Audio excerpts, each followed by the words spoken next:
I always believed that if something so impossibly catastrophic and unimaginably awful can happen, then doesn't it also mean that something impossibly beautiful and impossibly redemptive can happen?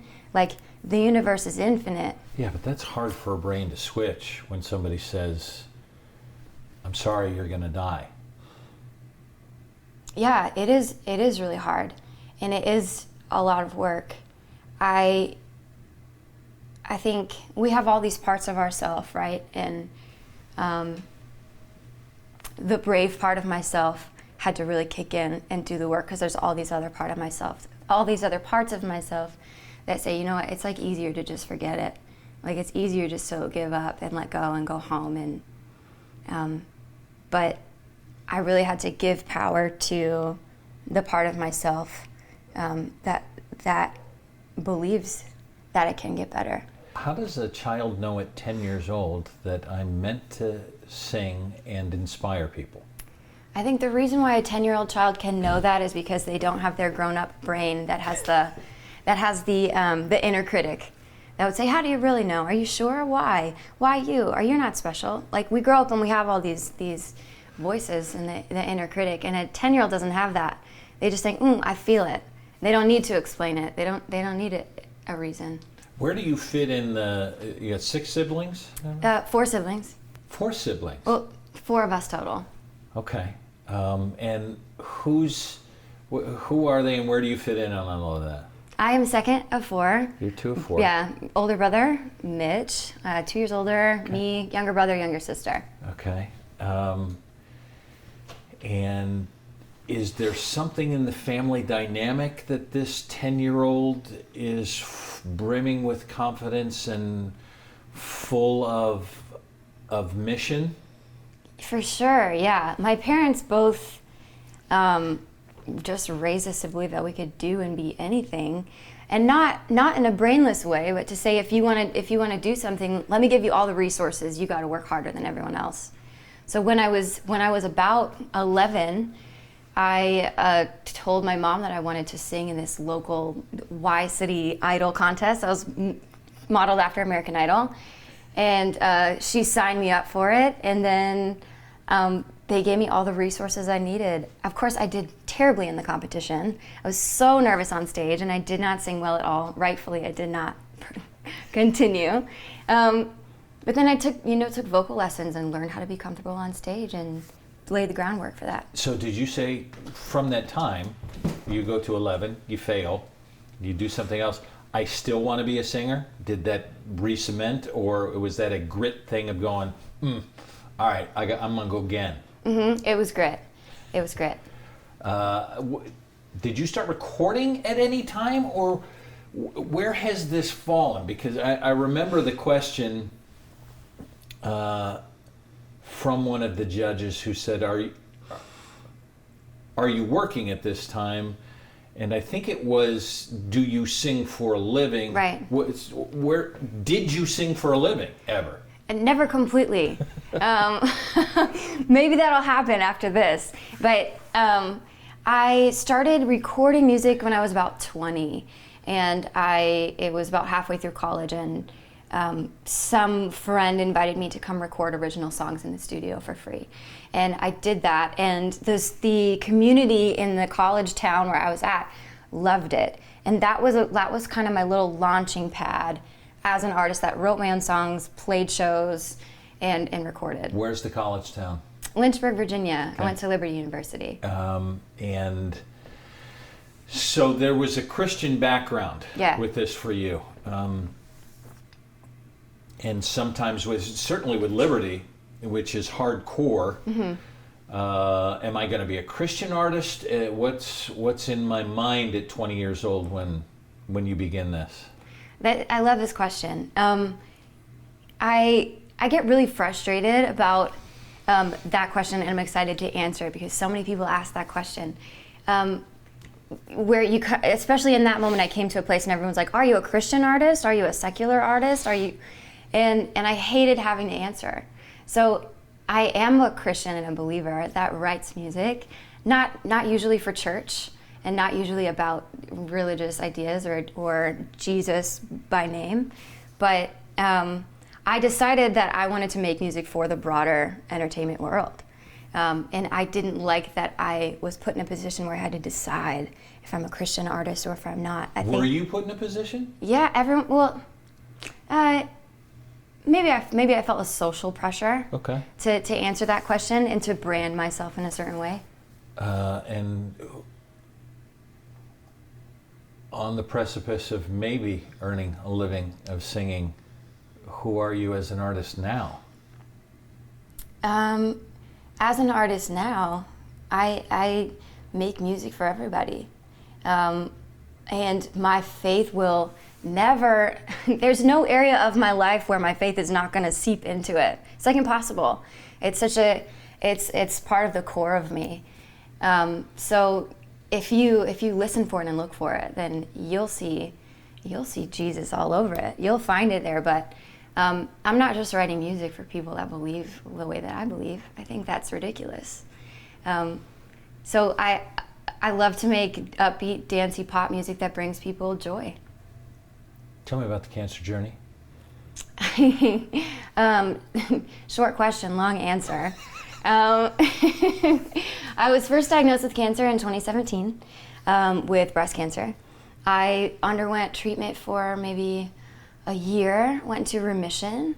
I was in remission for about a year. The first time, all things considered, was kind of a breeze. And then I got diagnosed again on New Year's Eve 2019 with innumerable tumors throughout my lungs, liver, lymph nodes, ribs, and spine. Too many for the doctors to count. And the statistics said I had a 3 to 6 month life expectancy, 2% chance of survival. I had just turned 29. And I just didn't feel right about pursuing cancer treatment the way that I did before, conventionally. Something in my gut just didn't sit right with that. And I was so frail at the time, I couldn't have handled it. So I kind of went a completely different route with functional and alternative medicine at a clinic in California. And they completely cured me. Well, they completely eradicated any signs of cancer in my body in 16 weeks. The scan was clean, empty. No signs of abnormal activity, which was absolutely a miracle and incredible. However, there was a lot of other things going on in my life, and I think the trauma of everything that happened, it did something to my brain. And so a specialist actually told me that my brain looked like it had suffered a physical head trauma because of everything that I had gone through. And so I suffered a little bit of a breakdown. What's a little bit of a breakdown? A lot of a breakdown, really. I was almost catatonic for about 3 months, not getting out of bed. I was sleeping maybe in 20-minute increments throughout the day and night. I couldn't fall asleep. I couldn't eat. I could barely form a sentence. There was more trauma beyond cancer. Yeah. Well, soon after I got that 3 to 6 month diagnosis, my husband let me know that he no longer wanted to be married.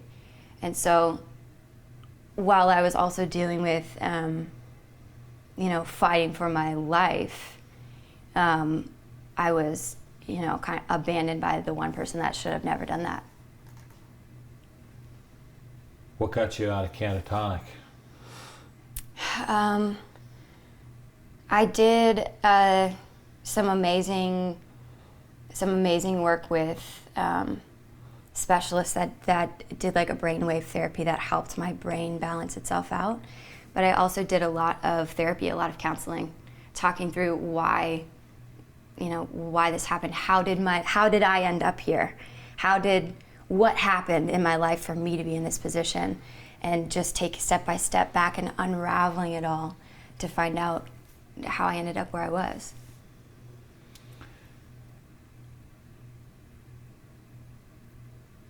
How long does it take for you to go, it's okay? Well, it's okay is something that I have been saying out loud to myself through the whole situation. This sounds like you kind of went back to that 10-year-old. You're right. You're absolutely right. Yeah, and I did feel crazy in a lot of ways, because I couldn't explain why I knew that I would be better. I had no way to prove that to people, but I knew somewhere. I feel often I use the example of Lucy from the Chronicles of Narnia. She stumbles into this wardrobe, right, and has this incredible experience, and she saw it, she felt it, she tasted it, and she comes back, and nobody else saw what she saw.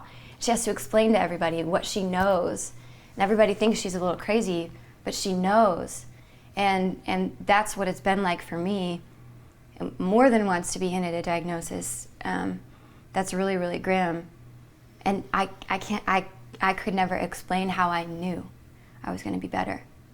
What do you know now? I know that I was right. I know that I was right. I'm starting to see the things that I've always seen in my dreams and in my imagination. I'm seeing it with my eyes now, so it's not as much work anymore to believe that things will be better. How do they define it? Is it metastatic breast cancer? Yes. Yeah. And what do doctors say about metastatic breast cancer? It's incurable. That it will ebb and flow, go, get worse and get better throughout your life, perhaps, but at the end of the day, you'll die from it. And so far you've bucked the system. Do you believe what doctors say about metastatic breast cancer? Well, it's an interesting way to phrase the question, but I'll answer by saying people beat the odds every day. And 2%, 2% is 2 out of 100. That's not that bad of a statistic. I've been to top 2 out of 100 a million times in my life. I can do it again. And I think that's the advice that I have so many people that reach out and say, that they were given a grim prognosis. And I would say all doctors can tell you is what usually happens and what has happened. They can't tell you what will happen. And you don't have control over what will happen, but you have some power. And that's important. It's important to know that you don't have to, what happened before doesn't have to happen again. Are you being treated here? That's one of my questions. Yeah. Is why are you here? I'm here to spend time with my family and to just relax. My doctor is in Orange County, California. And she kind of has a different philosophy about cancer. She's does things that are very out of the ordinary, and that's why I chose her. A conventional oncologist would say, you've got 2%, and my oncologist doesn't use those numbers. She said, we're going to beat this. We're going to do everything we can. Who cares about the stats? That's her attitude. So those are the voices in my head. So you told Christine, what they found is I'm all clear. Almost. Yeah. Sometimes cancer can be a little bit difficult to measure, and it's not as clear as we wish it was. But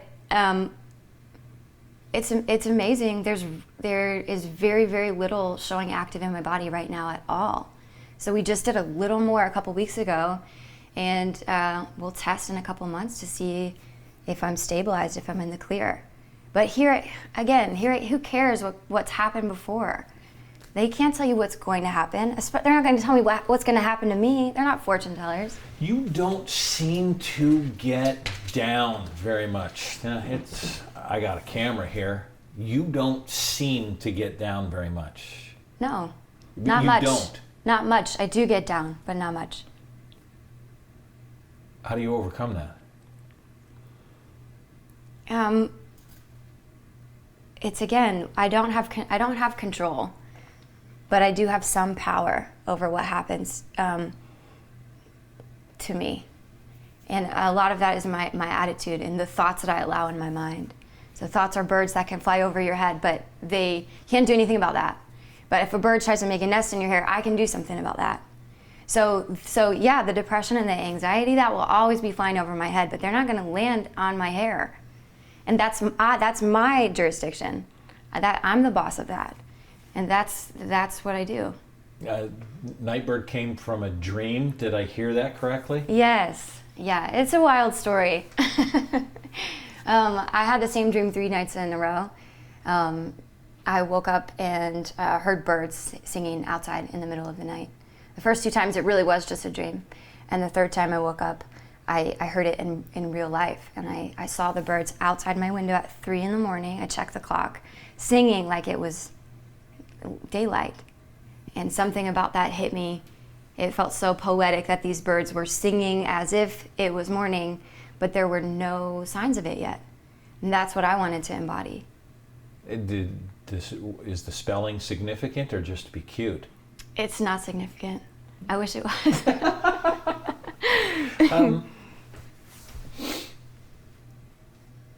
Are you Nightbirde? Are you Jane? Who are you? That's a good question. I like having a stage name because it gives me the opportunity to, I can't be on all the time, you know? And you seem to be on all the time. Now, I mean, Yeah. I've only had moments with you. I watched you on TV. Mm-hmm. I've been doing this a long time. I'm an old guy. You have something special. Thank you. And you nod as if you already know that. Yeah, I feel like I've been, I can't explain what it is again, but I feel like I'm gifted in that way. And when I speak, then people really listen to me, and that's an honor, something I take seriously. I don't think it's anything I mustered up or worked for, but there's something that is in me that people listen to me and pay attention, and it's awesome. Did you know this was going to happen? I always thought, I always had that the 10-year-old voice in my head that said, one day your life's going to be unbelievably amazing and incredible. When you stepped out on that stage, did you know something remarkable was going to happen? I didn't know. I thought maybe. It wasn't, I didn't know. I thought, before getting up on there, I try to recenter when I come up in front of a crowd or on a stage of any kind, and remember that it's not about me. I want to be a whole person on my own, and so I don't need these people to like me in order for me to feel complete. And that wasn't always the case. But stepping up on that stage, I thought, you know what, it's not, this opportunity is not about me being a superstar or being famous or getting all these people to love me. I'm getting up here because I have a story and a voice and a song to give to the world as a gift. I know it's going to inspire people. And so it's not about me taking applause from all these millions of people. I recentered and I said, no, it's about me giving a story and a sense of possibility to people that need that. So those people that have needed it, have you heard from them? Yeah, thousands. I'm not even kidding. Thousands of people have reached out and told me their own heartbreak, and it's with all that I've endured and gone through. I know how much the tiniest little spark can make a difference in somebody's darkness, and I wouldn't be here if there weren't other people who told me what is possible. And I can't make promises to people about what will happen, but I can tell people what is possible. I can show people what is possible. And there's no greater honor. There's nothing that means more to me than that. Your emotions are in check seemingly all the time. It's not an act. No. Is it conscious? Yeah. I've done a lot of work to be self-aware of my own shortcomings and to make sense of the pain in the world, and to be honest with myself. You don't walk out of something that I've walked out of, and without going down those dark paths. So you can, when you suffer the way that I've suffered, I mean, you can lie to yourself and say that you're fine. You can like go down those dark roads and stay there because it's so tragic, or you can go down those dark roads and come back. And the third is the hardest, but it's never without reward. Do you sit and do you go to dark places and sit and cry and let this go? Have to. Daily? No, not anymore. Used to be. Yeah. Are you bitter? No, and that's the miracle part. My life is a miracle. I shouldn't be breathing, at all. And that's a miracle of itself. But I think the greater miracle is the fact I'm not bitter. I'm not angry. What are you? I'm grateful and I'm amazed and I'm thrilled.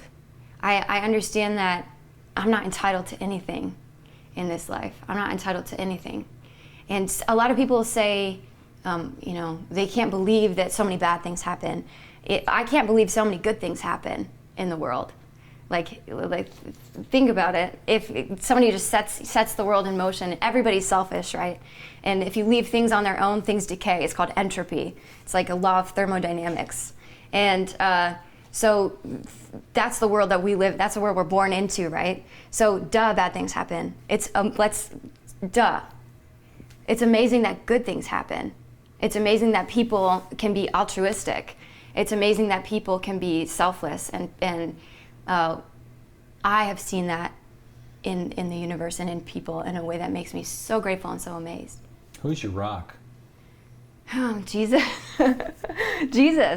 Jesus, definitely. But other than that, my family has shown up for me just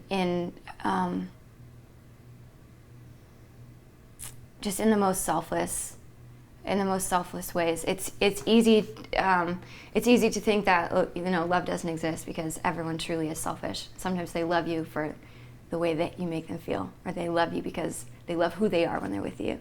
But in my case, I really have had nothing to offer back. I've been a total burden. But my family has shown up for me with such joy, and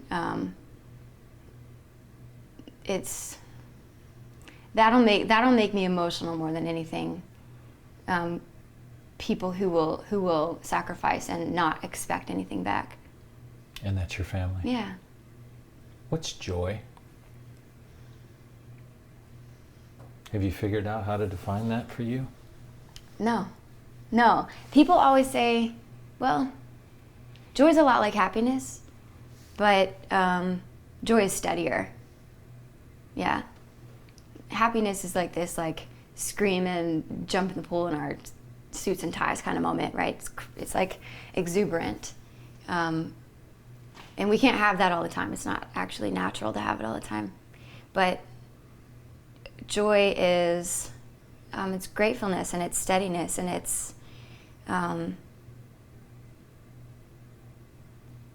something that doesn't change. What do you want from this? Because you said on stage, I want to give. Now you're getting a little bit. Now you're important. Yeah. What do you want from this? Well,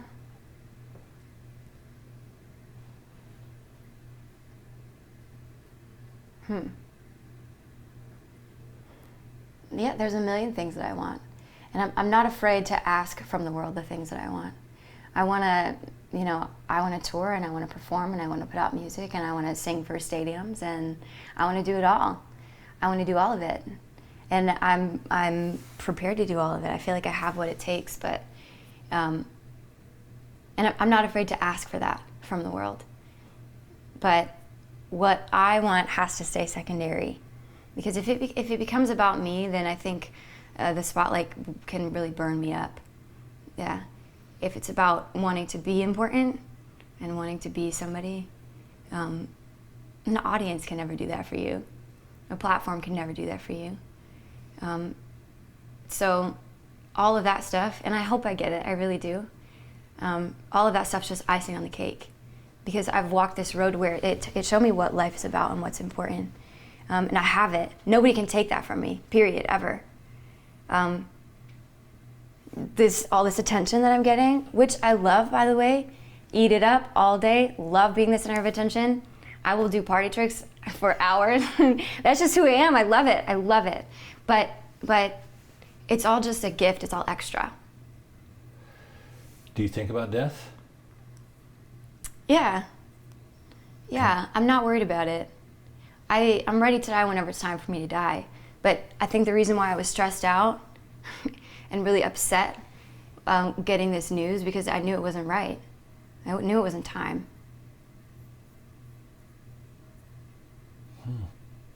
Are you going to know when it's time? I hope so. Probably not. But it's not yet. Yeah. I looked at some of the posts that you had when you were sick, and you had a long 4-minute talking about, I got cancer. That'll getcha. Yeah. That video. And you said, I know there's love out there. I know there are men who love unselfishly. Mm-hmm.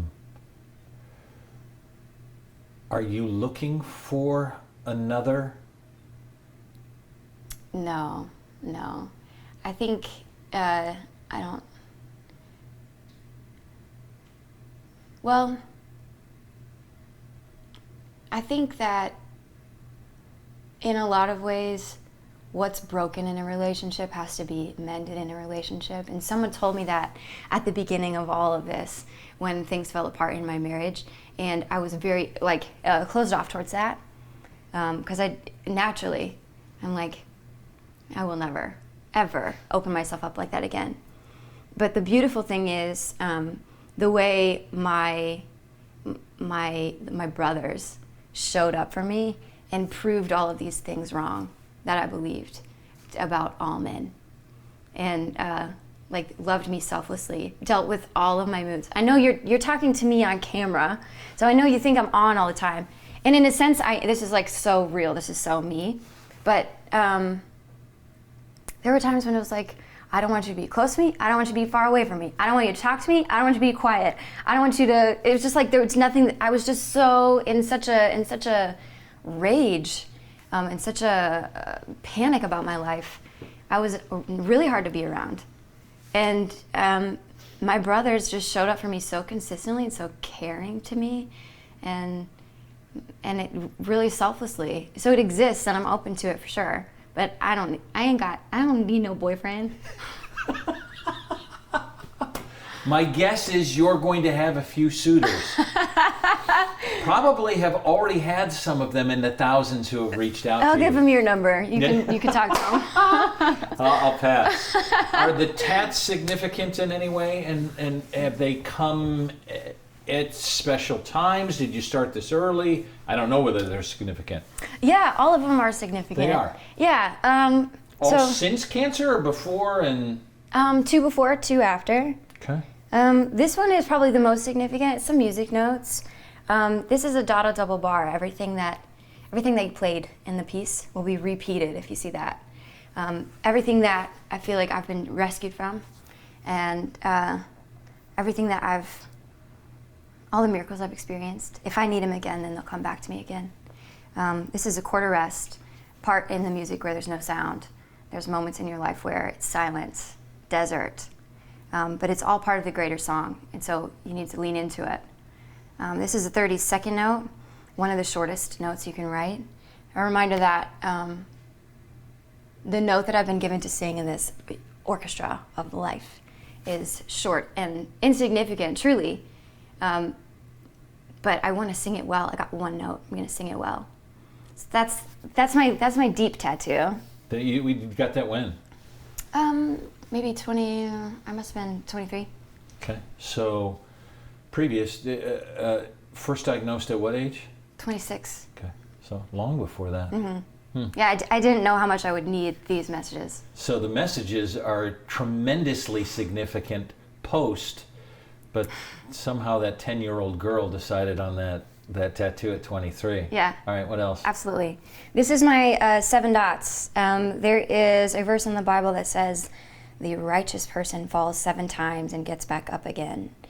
And 7 is like representative of like completeness or perfection. So it's like if you have failed completely in every single way, you're still going to get up again. That's that. This one is funny because I I got this tattoo soon after I was declared cancer-free the first time, and I was like high on life, and I clearly did not think it through because this is the tattoo everyone sees the most, and it seems to be like extremely controversial, and it's also a long story. But when I was 12, I was the smallest kid at summer camp. We had this week-long game of capture the flag, and the boys' cabin, the big mean bully boys' cabin, had brought their flag into the cafeteria just to flaunt it, thinking nobody's going to take this from us. And when they weren't paying attention, the tiniest girl at camp, and also pretty timid at the time, snuck up behind this dude and ripped the flag out of his hands. And the guy he falls out of his chair on the ground, and I'm standing there holding the flag like the hero of the whole week because I, the smallest girl at camp, took the flag from the bully and won the game. And that's what it felt like when you thought you'd beaten cancer. Yeah. I felt like I don't care about the odds. I don't care. I have this fighting spirit in me that sometimes is a little bit uncalculated, impulsive. And it's like that 10-year-old. It's just like, I just feel it and I'm going to do it. And it doesn't matter what the odds are, I'm going for it. So I got this tattoo in memory of that 12-year-old in me that doesn't care about the odds. All right. Yeah. And now it's become very controversial for everybody who sees it. Right? Yep. I got it middle of 2020, where everyone is ripping flags. Oh my goodness. My mother is not happy about this. And is that it? And I have this. I met my best friend in college right before I started making music, and she's been the most consistent person in my life who has believed in me every second of the way. And I got this just a week ago with her, just a little heart. Just a week ago? Yeah, it's brand new. And that's all. Wow. I could probably sit and talk to you for a long time, but I'm making it more difficult on myself to be able to to cut it down. To do what I share. We get tired of this? Is there a way that the girl who wants to be the center of attention and loves it, Yeah. can you get tired of this? It's hard to imagine. Really? Yeah. I'm high on life right now, but because I've thought about a moment like this my whole life, I've thought a lot about it, and deciding to actually pursue it. Like I said before, my parents didn't raise me to be brainless, so I have counted the cost of it.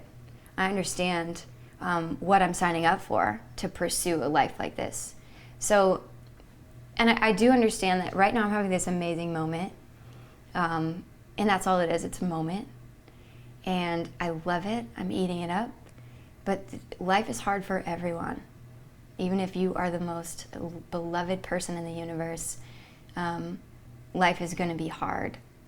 And the celebrity life, it's like 1% on these stages and the lights, and the 99% you have to be a real person with real problems and real hardships, and you got to answer tough questions.